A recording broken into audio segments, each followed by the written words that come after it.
Hello, Ryan here, aka Mac, and welcome. Today I will be breaking down what we saw in the StarEngine demo and what it all means for Star Citizen. As always, a huge thank you to all of my patrons and channel members. Thank you so much for the support, it is truly appreciated, and if you do appreciate my videos, please do consider subscribing and helping the channel to grow.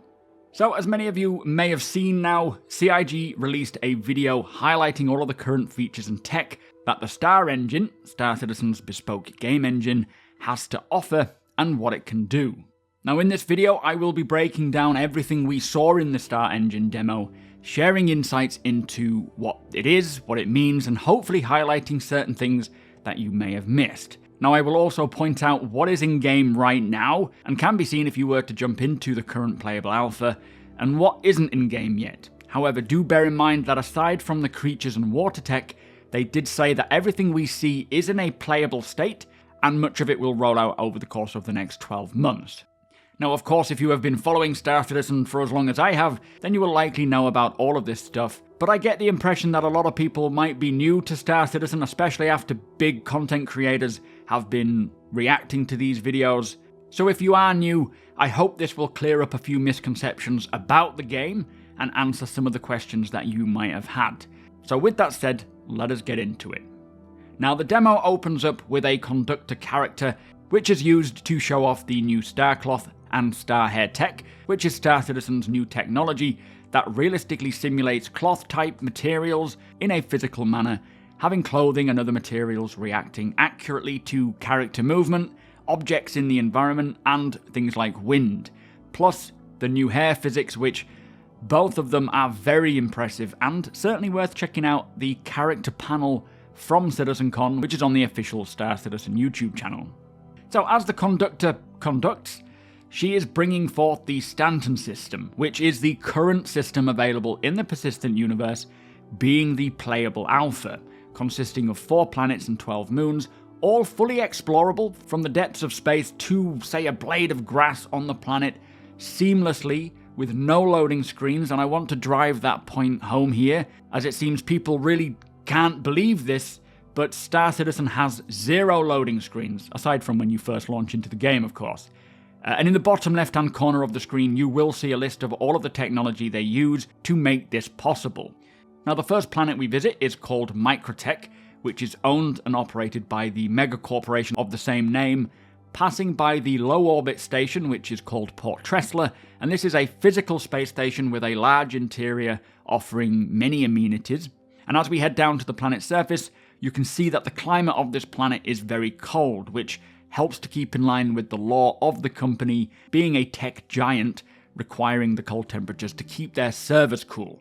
And this is the capital city of the planet called New Babbage, which currently only has the domes that we enter and its spaceport as playable interior space with shops, bars, eateries and other amenities. However, they are already expanding on the playable space, and in the future, more buildings will have interiors of all kinds, from offices, commercial spaces and residential spaces like player-owned apartments and hangars. Plus, most of the celestial bodies will be populated with other points of interest like settlements, villages, derelicts, and of course player-built locations as well when base building comes along. Now inside New Babbage, you can see NPCs going about their business, and in the persistent universe right now, there are NPCs moving around. However, they are often very buggy, which will improve once certain foundational tech rolls out this year and into the next year, so they will become more realistic and have a full day-night cycle, behaviours, traits and preferences, but right now that is certainly not the case. Now moving out of the biodome, you can see the frozen lake biome, which is great for driving ground vehicles on at top speed. Each landing zone also has a fully physicalized transit system, which is very cool, but at the same time has been a major headache for CIG to get working properly, which they are still having issues with at times, but they will eventually get there. Now, it is not faked, and you can see ships and vehicles flying or driving around while you are making your way to the spaceport, so it is actually pretty impressive, but by no means is it working as intended just yet. And then we pan over more of the landscape of the Microtech planet, showing its vastness when an Anvil Carrack ship appears, and yes, every ship they create has a full interior space, if appropriate, where many players can work together. This particular ship is an exploration ship and can be purchased in-game. You don't have to spend real money on it outside of the $45 or whatever the starter package price is right now. Everything else can be earned in-game. The Karak will set you back about 26 million Alpha UEC, which is the current in-game currency at this time. So a bit of a grind, but great for you and 5 other members to explore the stars. Now moving further around the planet seamlessly, I will add again, you can see Microtech offers quite a diverse set of biomes, like this mountainous area where we enter a cave. And right now we have quite a few rocky style caves that are currently getting reworked, plus about 170 new sandy caves spread out throughout the Stanton system, each offering FPS mineable opportunities, missions to find missing NPCs, bounty hunter targets, and other various resources to gather as well. Although I will say, we are yet to have a cave that has 2 entrances. This was likely just to keep the flow of the video going, but multiple entrances are intended, but we don't have them in game yet. Now coming out of the cave, we can see a more temperate biome with boreal forests and lush grasslands, and as it mentions here, a lot of new atmospheric rendering that we got to learn about during the recent CitizenCon event, as well as these rivers that do range in scale and length, and these can also be found throughout the Stanton system on various planets, but they do plan to add many more of all different types and styles. And if you haven't checked out the latest water tech, be sure to do so, although it is shown off in this demo later on. It is pretty mind-blowing. Now during this time you will spot a small ship flying overhead. This is called the Misk Prospector, which is a solo mining vessel dedicated to just mining that can also be bought in game for just over 2 million Alpha UEC, and this allows you to mine the various commodities spread out across the planets and moons and asteroid fields, selling on or refining for profit. It is a great way to earn credits in-game that requires skill and practice, and I will point out that with Star Citizen, every profession or aspect of the game is skill-based. There are no skill trees magically allowing you to mine better materials if you reach level 10 or whatever, or earn money more quickly. You are either good at it or you're not, and if you're not, then you can learn and practice and get better. Now it mentions around here that planetary wind can physically affect things like grass, which is beautiful, but there is a lot more they want to achieve for weather, which we are yet to get in game. But now, with a lot of the work that they have done on the planetary cloud tech, I hope that we get to see this dynamic weather system come along, as they have said they want all types of weather, from ones that we know here on Earth to more unusual alien-style weather as well, and everything in between. But from here, we get to see a herd of Kazi grazers munching away on the grass. Now this was actually the first time we have seen proper AI-driven fauna, aside from some very early visual concepts of things like cephalopods, like flying jellyfish or whatever they are. But all creatures and animals in Star Citizen will make sense to the environments they live in, with full day-night cycles and behaviours. The Kazi grazers themselves are a creature similar to that of the Earth cow, who are native to the Kazi region of the planet Terra in the Terra system, which is a system not yet available, and are domesticated animals used heavily in animal agriculture for milk, food, clothing, and now are found clearly throughout the Empire and beyond for that reason. It is also cool to see a homestead, this being what looks to be a farmstead, and we will see many other types, including this, of outposts, settlements, homesteads, and much more, populated throughout all of the necessary planets and moons. However, these are also not yet in game. We do have some outposts, we have some derelict, abandoned settlements with NPCs that you can fight, but having proper populations of NPCs walking around the planet and so forth is yet to come in. But we have seen a lot of work going on for all of these areas. Now, all of the crops and commodities grown in locations like this will be part of the dynamic economy, which is now receiving a lot of attention. It is still a very premature economy that we have in the persistent universe at this time, but it will expand over the course of this year, next year, and will essentially be the backbone of the persistent universe, driving much of what we do as players, what missions we see, and what the NPCs get up to. Now, pulling up through the clouds, which each planet will get their own cloud formations and, as mentioned, weather systems as well. Each planet and moon has their own day-night cycle. They did say they want to get to proper orbits. We don't have it orbiting yet, but we will also eventually see seasons as well, which of course will tie into farming a lot. Now from here, we are going to quantum travel to another planet in the same system. This is not a loading screen, it is not faked, and now as we have heard, this process is fully physicalized, which means we are actually moving through this space at 0.2 the speed of light, and this will mean more quantum interdiction opportunities that will offer the option of interesting missions or dangerous encounters as you're traveling around. Upon arriving at Crusader's moon Yela, which has this beautiful asteroid belt, the jump itself was actually about 57 million kilometers at 0.2 the speed of light, so this clip that we saw was sped up for the demo purpose, as it does actually take a lot longer than what was shown here. More like 10 to 15 minutes, in fact, to travel that distance, which can get very boring, especially if you're doing it a lot and you're in a single-seat fighter ship, but there will eventually be plenty to do on board your ships, from engineering, repairing, playing games like chess and pool with other players, or even jumping into a sim pod, which is essentially a gaming station within Star Citizen to play things like Arena Commander, Star Marine, Racing, which is a game within a game. Again, we don't have any of this in-game yet, so quantum traveling can be very boring if you are doing it all the time.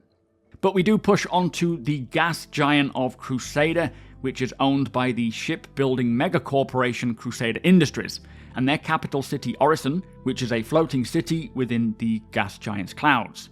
And just like we saw with the previous city, New Babbage will also offer the same opportunities as any major city, as well as be expanded over time, but all of this is in-game now and available to the players, including this ship, the Mercury Starrunner, which is made by Crusader Industries and can be bought for just shy of about 5 million Alpha UEC. However, these majestic space whales, or storm walls as they are officially named, are not yet in the persistent universe, but just like we saw with the Kazi Grazer cows, will be coming one day, alongside many more creatures of all types, from small pets to dangerous killing monsters.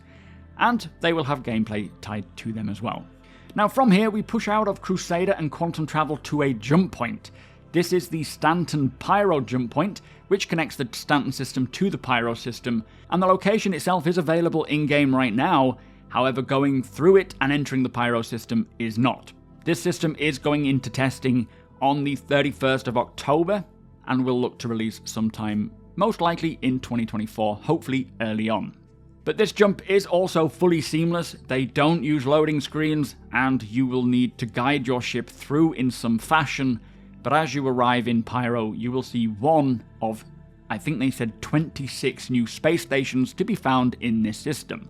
Now this is one of the hero stations, so not all stations will be to this scale.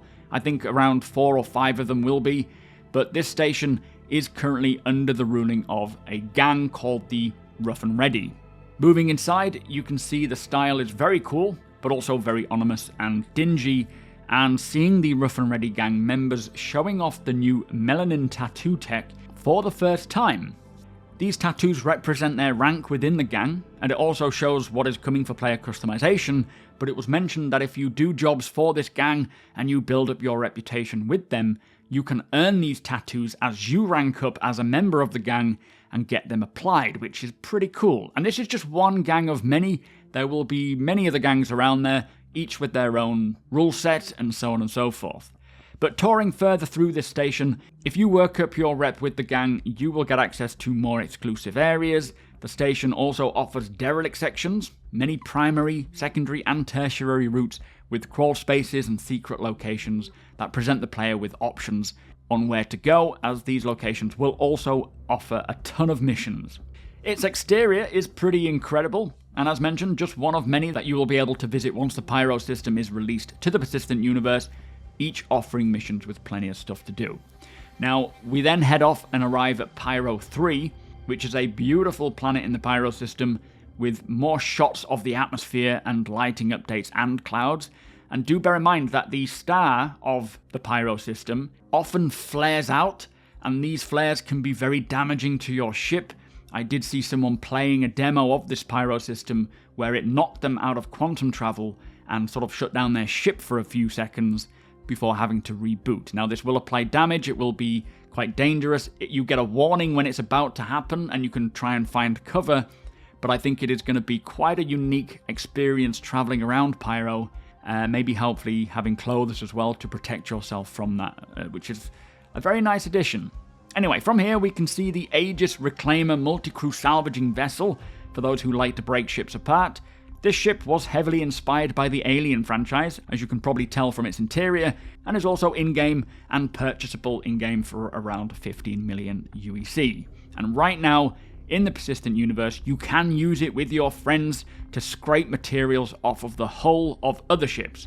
And in the near future, we will also have structural salvage, so using the ship's front claw device to chomp up and slice off parts of the ships, which is in production right now and should come hopefully next year. But as you can see from the inside of the ship, things are not looking great as a fire has broken out, and the fire system is another realistic simulation that they have created that follows the laws of real-world fire and can break out in ships and will need to be dealt with. All ships are made up of multiple components that make the ship fly. Players will need to manage their systems to get the most out of them, and they can age, degrade, malfunction, and break, and be the difference between plain sailing and crash landing. Now, this system is not yet in-game for the players, however, an in-game demonstration of how it works was revealed this year, and it does look very hands-on and chaotic, requiring, again, skill to be good at this, but it should be rolling out next year to the players to test out and then hopefully come to all of the ships in the game in the near future. Now, as we zoom over Pyro 3, we see the yellow and black landscape, a very nice stark contrast, moving through a mountainous region up to the top of a cliff where a small outpost sits, looking down over a vast tundra with a larger settlement below and what looks to be a repair bay, which brings into the shot the Aegis Gladius light fighter. Now, this is also in-game now and can be purchased for 1.1 million Alpha UEC, and as it flies over the settlement, you will see that this is a much larger location and will be more like a town or a village with various NPCs. Some of these settlements may hold potentially hostile NPCs like gangs, while others might be just housing civilians living out there in the frontier. Now, this section also showed off this recently revealed water technology, which works from small puddles to vast oceans, and how it reacts realistically with proper physics to the various forces like ship thrusters. Now, this blew me away. They do delve further into this tech on a separate panel talking about the StarEngine, which is definitely worth watching, but after that we saw the Maelstrom physical damage system in action, and this allows for realistic destruction of buildings, of ships, and much more. This will have a big impact on Star Citizen, especially in vehicle combat, as ships won't be using the traditional health pool, instead opting for realistic physical damage, meaning where you shoot at a vehicle with whatever weapon type and damage type you use, the damage will be represented realistically and can lead to ships being disabled and then boarded instead of just blown up. Now, it slowly pans around to a human character to show off the cloth tech again, but also the bleeding effect. And not just that, there will also be tears, which I think is more likely for the NPCs rather than players, unless it's an emote. And you could also see your character sweating, which will likely be based on the amount of exertion you're putting your character through and temperature of the environment.